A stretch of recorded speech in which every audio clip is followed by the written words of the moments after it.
আসসালামু আলাইকুম প্রিয় শিক্ষার্থীরা, আমি শিন সুলতানা চলে আসলাম নতুন একটি পর্ব এবং ক্লাস নিয়ে। আলোচনা করব মানুষ মোহাম্মদ সাল্লাল্লাহু আলাইহি সাল্লাম এই প্রবন্ধ থেকে আসা একটি সৃজনশীল প্রশ্ন নিয়ে, যেটা সিলেট বোর্ড 2024 সালে এসেছে। চলো আমরা আলোচনা করে ফেলি এক নজরে। সকলের মহাযাত্রা কার দিকে? অবশ্যই এক আল্লাহর দিকে আমাদের সকলের মহাযাত্রা। তো উত্তর হচ্ছে আমাদের আল্লাহর দিকে। ক, মহানবী সাল্লাল্লাহু আলাইহি সাল্লাম মানুষের একজন হয়েও দুর্লভ কেন? বুঝিয়ে লেখো। মানুষের একজন হয়েও, মানুষের মতো হয়েও সে এক অসাধারণ ব্যক্তিত্ব ছিল। কেন? আমরা এটা একটু আলোচনা করি। আমাদের কত নম্বর প্রশ্ন? খ নম্বর প্রশ্ন। এই যে খ নম্বর প্রশ্ন, মহানবী সাল্লাল্লাহু আলাইহি সাল্লাম মানুষ হয়েও বিরল ব্যক্তিত্ব, মানে এই ধরনের মানুষ খুঁজে পাওয়া একেবারে মানে অকল্পনীয়। মহানবী সাল্লাল্লাহু আলাইহি সাল্লাম হচ্ছে শ্রেষ্ঠ মানুষদের মধ্যে একেবারে শ্রেষ্ঠ মানুষ, কারণ মানবিক গুণাবলীর ক্ষেত্রে তিনি এমন এক অনন্য আদর্শ স্থাপন করেছেন যার তুলনা সাধারণ মানুষের মধ্যে সহজে পাওয়া যায় না। হযরত মুহাম্মদ সাল্লাল্লাহু আলাইহি সাল্লাম ছিলেন মানুষের মধ্যে থেকে উঠে আসা একজন নবী। অপরিসীম সম্পদ, ক্ষমতা এবং মানুষের গভীর ভালোবাসা ও সম্মান থাকা সত্ত্বেও তিনি অত্যন্ত সাধারণ ও অনড়ম্বর, মানে সাধারণ জীবনযাপন করেছেন, মানে জাঁকজমকপূর্ণ জীবনযাপন করেছেন। মহত্ব, ভালোবাসা, দয়া, পবিত্রতা, আত্মত্যাগ এইসবে উৎকৃষ্ট গুণ তার চরিত্রে বিশেষভাবে প্রকাশ পেয়েছে। তিনি ছিলেন সাহসী, প্রখর, বিচক্ষণতা সম্পন্ন, ক্ষমাশীল ও ভদ্রতার এক উজ্জ্বল দৃষ্টান্ত। একটি মানুষের মধ্যে এতগুলো মহৎ গুণের একত্র সমাবেশ সত্যি এক ধরনের বিরল ঘটনা, মানে একটা মানুষের মধ্যে এত গুণ একটা সত্যি বিরল ঘটনা, যেটা খুঁজে পাওয়া খুবই কষ্টসাধ্য। সে কারণে তিনি মানব জাতির সর্বশ্রেষ্ঠ আদর্শ হিসেবে স্বীকৃত। মানব সভ্যতার ইতিহাসে তার চরিত্র ছিল ব্যতিক্রমী ও অনন্য। তাই বলা যায় মহানবী সাল্লাল্লাহু আলাইহি সাল্লাম মানুষ হয়েছিল একেবারে দুর্লভ প্রকৃতির একজন। তো আমরা খ নাম্বার আলোচনা করলাম। এবার আমরা আলোচনা করব গ আর ঘ নিয়ে। সেই জন্য অবশ্যই উদ্দীপকটা পড়তে হবে। দেখি এই যে উদ্দীপক। একদা এক রাতে হাজী মোহাম্মদ মহসিন ঘুমাচ্ছিলেন। মাঝখানে একটি শব্দে তার ঘুম ভেঙে যায়। তিনি দেখলেন তার ঘরে একজন অপরিচিত লোক ঢুকেছে। মহসিন বললেন, কে তুমি? আমার ঘরে কেন প্রবেশ করেছো? লোকটি সভয়ে বলল, আমি 3 দিন ধরে কিছুই খাইনি, আমার কাছে কোনো টাকা পয়সা নেই। মহসিনের দয়া হলো, তিনি লোকটিকে কিছু টাকা দিয়ে বিদায় করে দিলেন। শেষ। এবার আমরা গ ঘটা আলোচনা করবো। দেখো গ আর ঘতে কি আছে। উদ্দীপকে হাজী মোহাম্মদ মহসিনের কর্মকাণ্ডে মানুষ মোহাম্মদ সাল্লাল্লাহু আলাইহি সাল্লাম প্রবন্ধের কোন দিকটি প্রতিফলিত হয়েছে বর্ণনা করব আমরা। এরপর ঘ, উদ্দীপকে প্রতিফলিত দিকটি মানুষ মোহাম্মদ সাল্লাল্লাহু আলাইহি সাল্লাম প্রবন্ধের সমগ্রতাকে ধারণে সক্ষম নয়, মন্তব্যটি যথার্থ করো।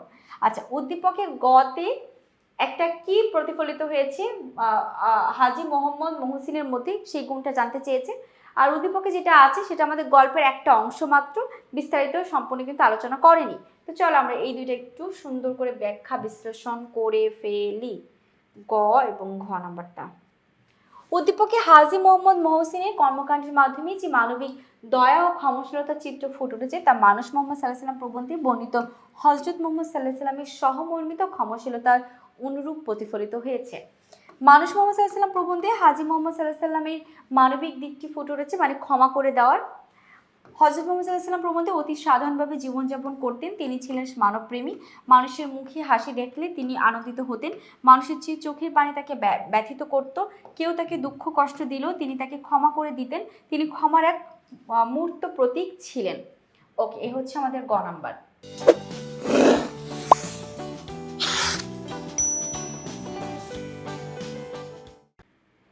এবার আরো আছে, গ নাম্বারটা কিন্তু পুরোটা শেষ হয়নি।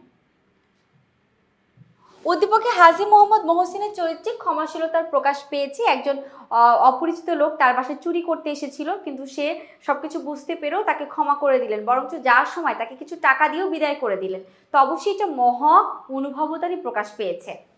একদা এক রাতে তার ঘরে একজন লোক চুরির উদ্দেশ্যে ঢুকে, কিন্তু লোকটি হাজী মোহাম্মদ মহসিনের কাছে ধরা পড়ে যায়। তখন লোকটি জানায় যে তিনি 3 দিন না খেয়ে আছে এবং তার কাছে কোনো অর্থ এবং খাবার নেই। হাজী মোহাম্মদ মহসিন একজন ক্ষমাশীল এবং দয়ালু ব্যক্তি। তিনি লোকটিকে ক্ষমা করে দিলেন এবং তাকে কিছু অর্থ দিয়ে বিদায় করে দিলেন।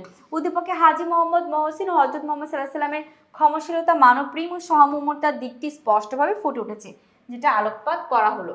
এবার দেখি ঘ। উদ্দীপকে মহানবী সাল্লাল্লাহু আলাইহি সাল্লামের চরিত্রের কেবল ক্ষমাশীলতার দিকটি প্রতিফলিত হয়েছে।